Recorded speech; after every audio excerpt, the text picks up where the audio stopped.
Hi all, welcome back to my channel.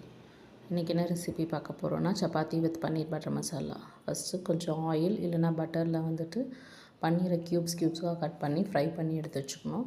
Next இன்னொரு கடாயில் butter போட்டுட்டு பச்சை மிளகாய் உங்களுக்கு காரத்துக்கு கம்மியாக வேணும்னா 2லேருந்து 3 சேர்த்துக்கலாம், இல்லை கொஞ்சம் அதிகமாக வேணும்னா 4 to 5 சேர்த்துக்கலாம்.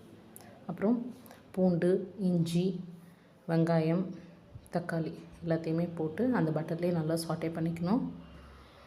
சாட்டே பண்ணி முடிஞ்சோடனே கேஷ்யூஸ் ஒரு 7 to 8 சேர்த்து நல்லா வதக்கி வச்சுக்கணும். வதக்கிட்டு ஆறட்டு அதுக்கப்புறம் மிக்ஸி ஜாரில் போட்டு அரைச்சி வச்சுக்கணும். நெக்ஸ்ட்டு இந்த மசாலா பொடிஸ், வெறும் மிளகாத்தூள், காஷ்மீரி மிளகாத்தூள், தனியாத்தூள், கரம் மசாலா இதை இன்னொரு வாட்டி பட்டர் போட்டு அதில் ஃபஸ்ட்டு ராஸ்மல் போட்டுன்ட்டு இந்த மிக்சர்ஸ் எல்லாம் போட்டுட்டு அதுக்கப்புறம் ஃப்ரை பண்ணி வச்சுருக்க பன்னீர் எடுத்து போட்டு ஒரு 2 to 3 மினிட்ஸ் சாட்டே பண்ணணும். சாட்டே பண்ணிவிட்டு அரைச்சி வச்சுருக்க விழுது போட்டு சிம்மில் வச்சு வேக வைக்கணும்.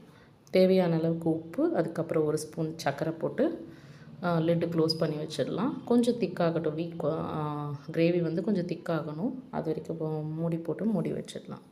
சைட் பை சைட் சப்பாத்தியும் தேய்ச்சி போட்டு எடுத்தாச்சு. கடைசியாக இறக்கிறதுக்கு முன்னாடி மேத்தி லீவ்ஸ் போட்டு இறக்குனா நம்ம வீட்டு ஸ்டைல் பன்னீர் பட்டர் மசாலா ரெடி. எப்படி இருக்குன்னு டேஸ்ட் பண்ணி